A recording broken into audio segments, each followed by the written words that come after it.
partainya Umat Amin Rais sudah didemisionerkan oleh pimpinan sidang. Sekarang keputusannya itu ada di pemerintah. Partai itu nggak main-main. Partai umatnya Amin Rais sudah disahkan anggaran dasarnya.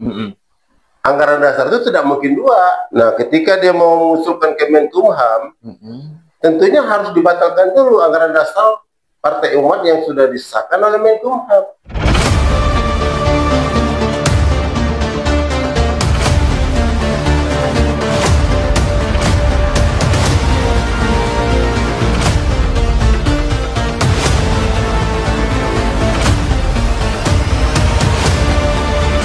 Assalamualaikum warahmatullahi wabarakatuh. Saat ini saya sedang bersama dengan pengurus Majelis Syuro Partai Umat, yaitu Bapak Herman Kadir, Sarjana Hukum. Apa kabar Pak Herman? Baik, alhamdulillah sehat. Kita bertemu dengan Pak Herman karena kita masih ingin mengetahui perkembangan lebih lanjut dari gejolak yang terjadi di Partai Umat. Karena seperti teman-teman ketahui bahwa Partai Umat ini sedang mengalami sebuah permasalahan yang sangat signifikan setelah Pak Amin Rais membuat kebijakan-kebijakan yang dianggap melanggar ADART dan juga dianggap melanggar kesepakatan atau slogan yang dibuatnya sendiri, yaitu memerangi kezaliman, ya Pak ya, menegakkan keadilan. Nah, dampaknya adalah akhirnya karena waktu itu struktur kader semua dipecat, mereka kemudian membentuk menyelenggarakan Rakernas yang kemudian disusul dengan Munas. Nah, kita akan bertanya kepada Pak Herman karena beliau ini salah satu petingginya sekarang. Sekarang karena kita ada kabar bahwa sudah terbentuk pengurusan baru sehingga terjadi ada dua partai umat, dan bagaimana kelanjutannya nanti dan juga rencananya dari kelompok Pak Herman ya Pak ya, untuk melakukan gugatan untuk mengklirkan masalah ini baik secara pidana, perdata maupun administrasi ke PT UN. Bagaimana tindak lanjutnya? Silakan Pak Herman. Bismillahirrahmanirrahim. Assalamualaikum warahmatullahi wabarakatuh. Waalaikumsalam. Alhamdulillahilladzi arsala rasulahu bil huda wa dinil haq yudhhirahu 'ala dini kullihi wa kafa billahi syahida. Asyhadu an la ilaha illallah wa asyhadu anna Muhammadar Rasulullah la nabiyya ba'da. Perkembangan Partai Umat akhir hasil kongres kemarin, ya.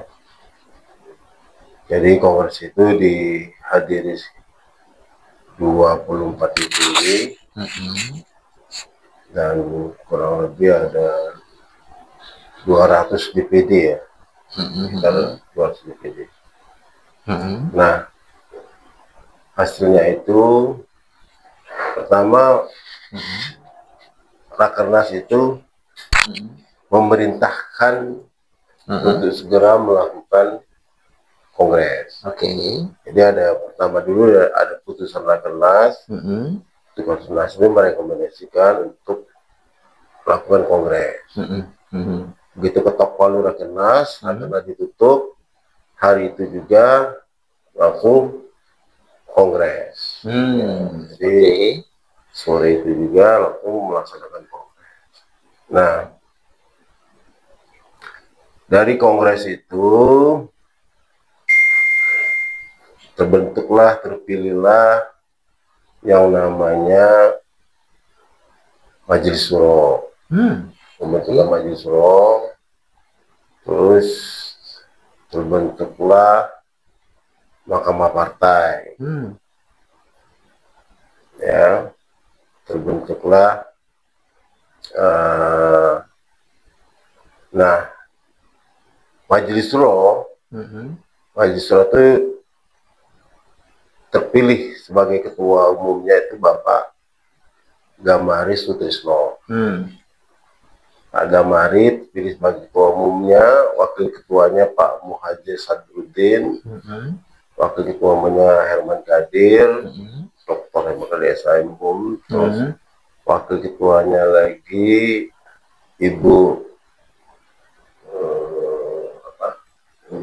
Murniati Akmal, terpilihnya lagi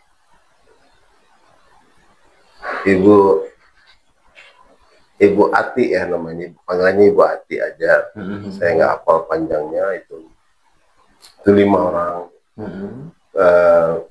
ketua dan wakil ketua. Terus ada kurang lebih 24 tadi ya, DPW, 24 DPW yang hadir, mewakili DPW untuk di anggota Majelis Suro. Nah, Majelis Suro ini rapat.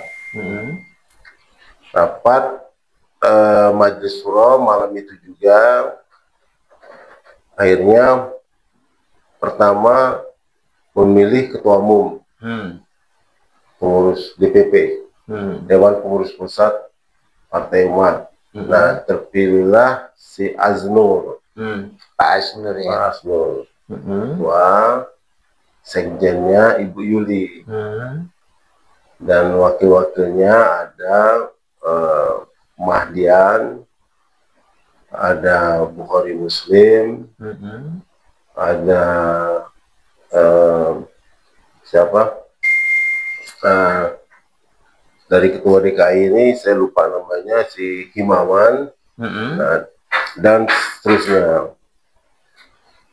Jadi kepengurusan ini sudah, DPP sudah lengkap, yang 5 orangnya wakil ketua dan wakilnya oleh 4 orang wakil ketua dan tambah sekjen 1 sudah terbentuk. Terus Majelis Suro juga memutuskan untuk menetapkan Mahkamah Partai. Nah, Mahkamah Partai dipilih oleh Majelis Suro, yang ketuanya Bapak Jujuk Purwantoro. Jujuk Purwantoro, terus ada Pak Denny Apriandi, ada Enita, Ibu Enita, ada Mustaris, dan kurang lebih 7 orang anggota Mahkamah Partai. Nah, itu sudah terbentuk. Terus berikutnya tinggal DPP untuk melengkapi surat-suratnya. Dan malam itu hanya diketok palu tutup, sudah terbentuk pengurus DPP sama Mahkamah Partai. Ada lembaga pengawas, lembaga itu nanti rapat berikutnya akan dibentuk, gitu, internal Majelis Suro. Kenapa? Karena kalau Dewan Pengawas dan Dewan Etik ini tidak ada di dalam undang-undang, tidak disyaratkan dalam undang-undang badan ini. Yang disyaratkan undang-undang itu adalah pengurus DPP dan Mahkamah Partai. Nah, kalau strukturnya sudah lengkap gini, berarti sudah terbentuk partai baru ya? Bagaimana? Sudah, artinya secara yuridis, secara hukum, Partai Umat sudah terbentuk. Ini terlepas dari yang Partai Umat yang dipimpin oleh Pak Amin Rais ya? Ya, kalau bicara hukum ya, artinya kan partainya Umat Amin Rais sudah didemisionerkan oleh pimpinan sidang tempo hari. Iya. Dengan putusan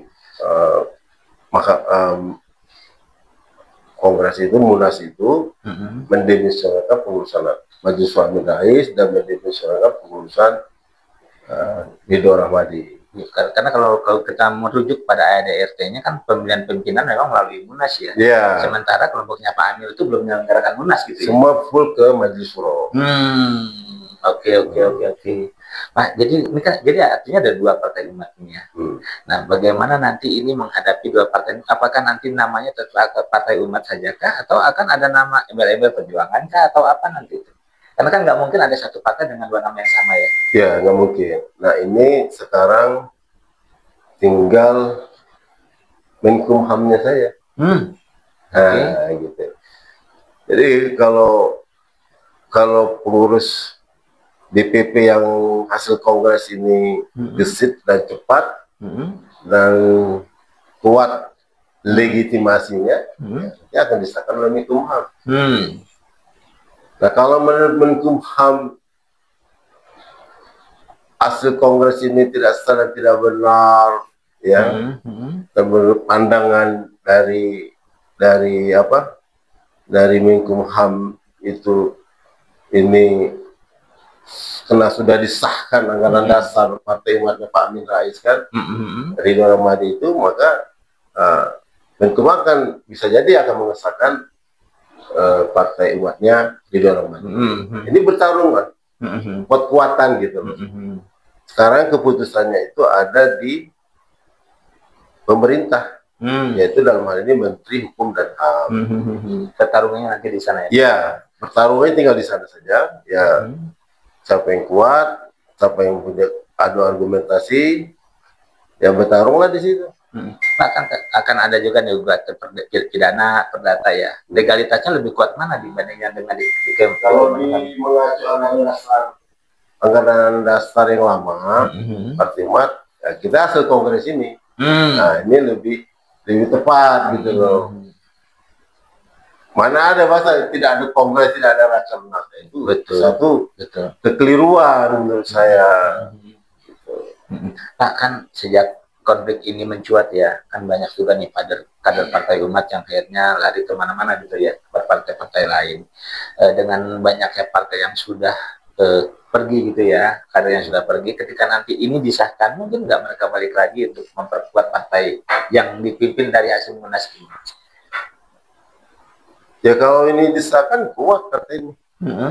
Sekarang tinggal bagaimana menjalankannya aja. Apalagi kalau ketua umumnya punya uang, punya biaya untuk membangun partai, ya kan? Bisa kuat. Ya kalau nggak punya uang ya mimpi juga. Karena partai itu nggak main-main. Betul. Dia bisa menjadi mesin politik untuk mencari uang, dan bisa juga menguras uang. Betul. Nah, itu. Jadi nggak main-main partai politik.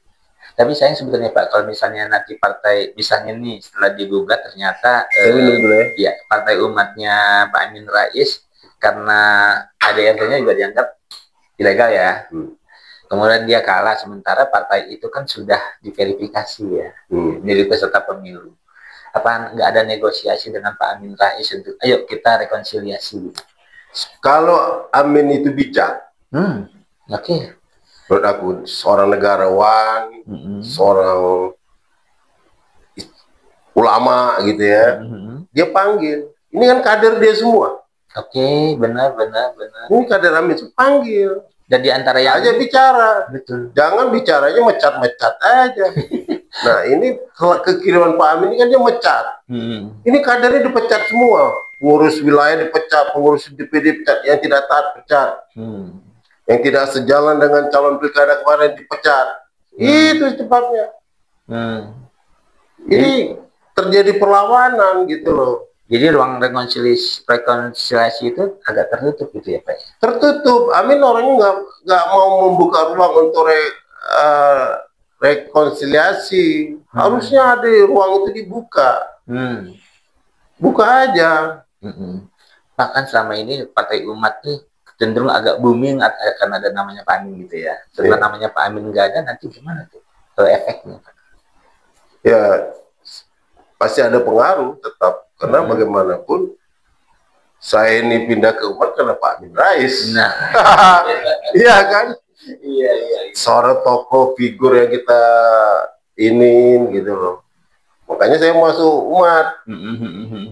Walaupun ternyata saya mau berjuang lah bersama-sama, tapi ya Pak Amin juga mecat, saya juga dipecat.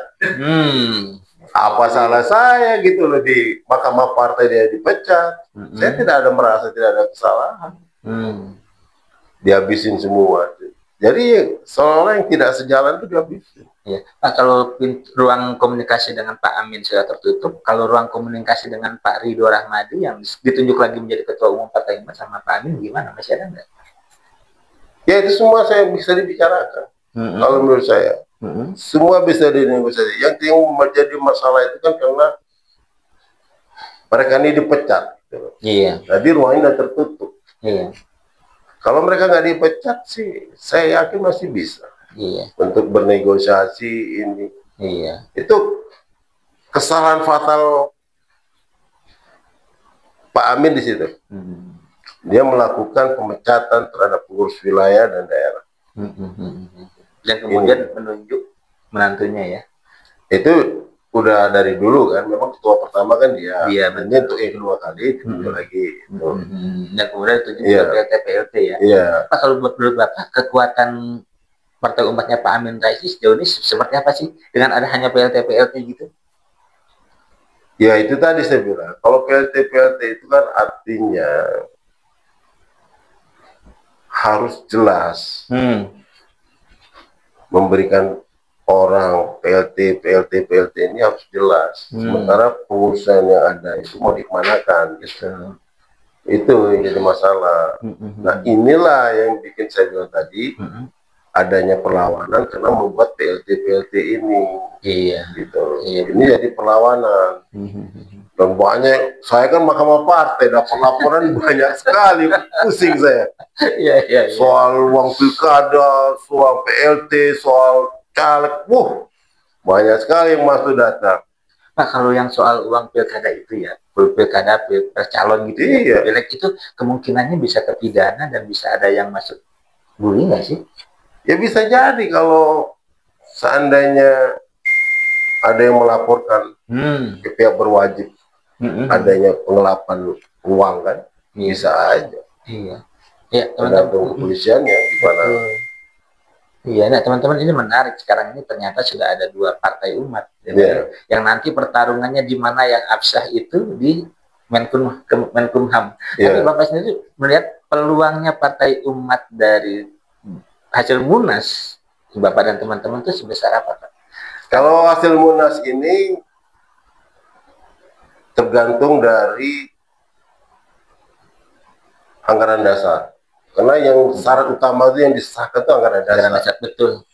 Ya. Nah sementara Partai Umatnya Amin Rais sudah disahkan anggaran dasarnya. Anggaran dasar itu tidak mungkin 2. Nah itu dia. Tidak mungkin 2. Jadi harus dibatalkan yang satunya. Nah kalau dasar Bapak dan teman-teman nih, anggaran dasar anggaran rumah tangganya yang dipakai yang mana? Yang dulu? Yang baru. Oh yang baru, yang disahkan apa? Iya. Nah ini kan harus disahkan. Nah, ketika dia mau mengusulkan ke Menkumham, tentunya harus dibatalkan dulu anggaran dasar Partai Umat yang sudah disahkan oleh Menkumham melalui gugatan petun. Nah, kalau ini tidak dilakukan, sia-sia, tidak akan mungkin pemerintah dalam ini Menkumham tidak akan mungkin mengeluarkan 2 anggaran dasar. Benar. Jadi Kongres ini sia-sia juga. Benar. Percuma Kongres ini. Makanya harus dibatalkan itu ya. Harus dibatalkan SK Menkumhamnya. Kapan Pak? Saya sudah bilang ke ketuanya ya ke Majelis Suro, ini harus segera ya digugat SK Menkumhamnya. Kalau itu tidak dibatalkan, otomatis tidak akan sia-sia hasil Kongres dan Munas itu.